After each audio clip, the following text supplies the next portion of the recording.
Welcome to the MaxCast Plus Synthetic. Stronger, lighter, faster clinician design. First, apply the stockinette. Roll to just above the knee, leaving 3 to 4 inches covering the distal toe area. Fold over the dorsum of the foot.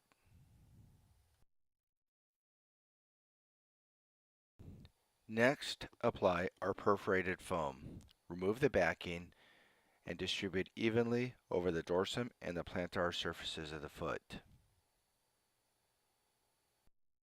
Trim excess foam on the lateral and medial sides of the foot, following the contour of the foot.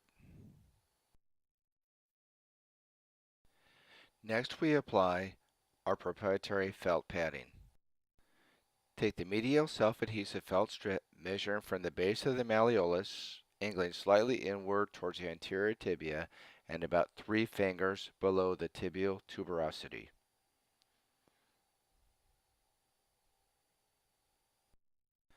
Utilize excess material to create a tibial bridge at the proximal end of the tibia.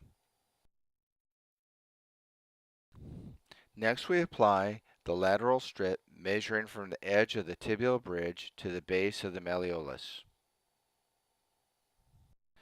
One of the most vulnerable areas for secondary ulcerations is the talus area. Next, apply the proprietary talus pad, centering at the dorsal arch. The pad is slotted to contour to the patient's anatomy. Utilize excess felt from the lateral strip to continue to line the tibial crest. Next, apply the proprietary malleoli strip, measuring from the edge of the toe foam to the distal back edge of the medial strip. The malleoli strip overlaps the medial strip, providing double protection for the malleolus, which is a vulnerable area for secondary ulcerations. Again, utilize excess felt to line the tibial crest. Repeat on the lateral side of the foot.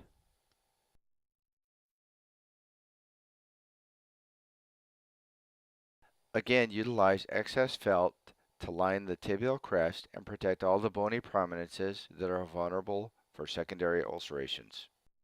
The patient is prepped and ready for casting.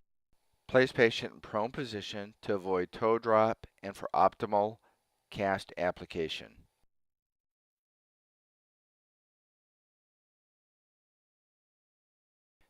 Take the conforming cotton cast padding, starting at the base of the toes, rolling proximally up the leg, overlapping by approximately 1/3 of the roll. Our proprietary conforming cotton cast padding allows for smooth, fluent application while assisting in moisture management and wicking moisture away from the patient's leg.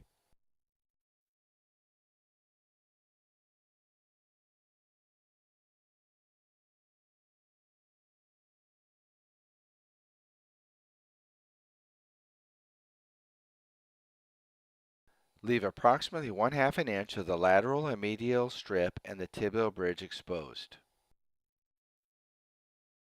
Next, we apply our first roll of fiberglass cast tape. Hydrate for approximately 3 to 5 seconds, squeezing 3 to 4 times and then removing excess water. You can control the cure times by utilizing cool water or warm water. There is no specific hydration formula. Start at the base of the toes, roll in proximally. Overlap by approximately 1/3 of the roll, applying a fair amount of pressure to ensure intimate contact. The first layer ensures intimate contact, locks the components in place, and reduces the risk of components floating and creating pressure points that can cause secondary ulcerations. Again, follow the same line as the cast padding, leaving approximately 1/2 an inch of the lateral and medial strips and the tibial crest bridge exposed. Next, we are going to apply our multi-layer prefabricated posterior splint. This patented component makes our system universal, accommodating your entire patient population. The splint also better redistributes the patient's weight over the entire plantar surface, for maximum offloading. Align the splint with the proximal posterior edge of the cast across the plantar surface, overhanging at the toes. Roll the stockinette over the proximal edge of the cast to lock the splint in place and create a soft collar. The excess splint material at the distal toe area can be trimmed to build up the walker to accommodate common deficiencies such as valgus, varus, equinus, and Charcot foot defects. Take the next roll of fiberglass cast tape and hydrate for approximately 3 to 5 seconds, squeezing 3 to 4 times to remove excess water.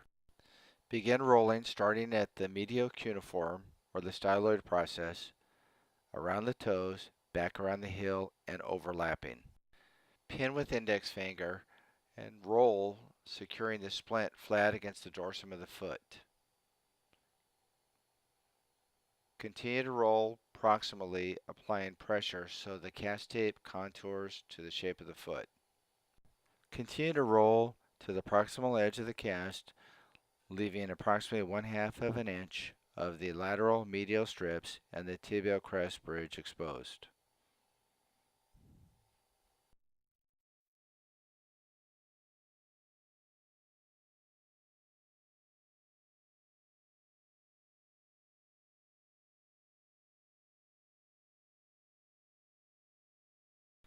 Next we apply the patented rocker walker.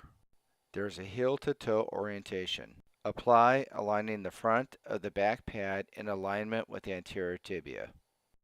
Take the last roll of fiberglass tape, hydrate for approximately 3 to 5 seconds, squeezing 3 to 4 times and removing all excess water. Apply at the base of the toes, overlapping the front of the walker plate for 2 full rotations. On the third rotation, twist the tape 3 times, creating a rope effect. Run through the center of the front and back walker pad. On the next rotation, catch the back of the walker plate and continue to roll proximally up the leg to the edge of the cast, leaving 1/2 an inch of the lateral, medial, and tibial crest bridge exposed.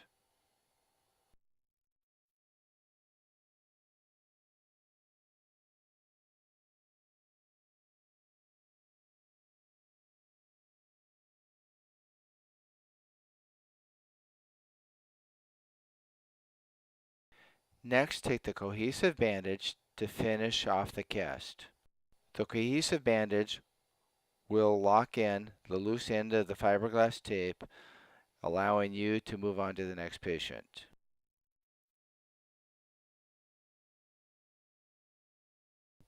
Now you can move on to the next patient. Allow 8 to 10 minutes for cure time.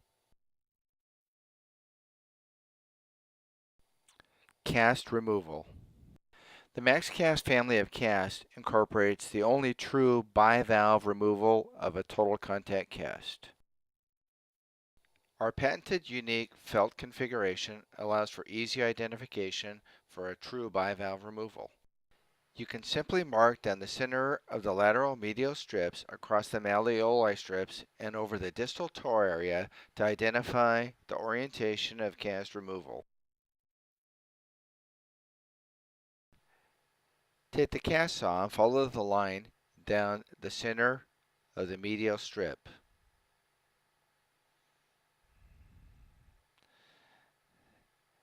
At the overlapping edge of the malleoli strips, cut at 90 degrees towards the distal toe area. At the edge of the toe foam, stop. Repeat on the lateral side of the leg.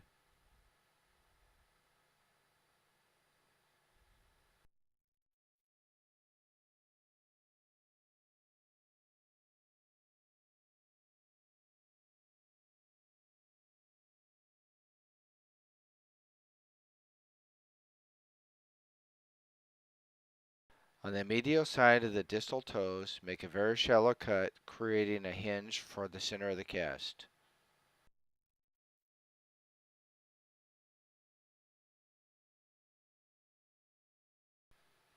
Now take scissors and cut the stockinette in alignment with your medial and lateral cuts and then across the tibial bridge.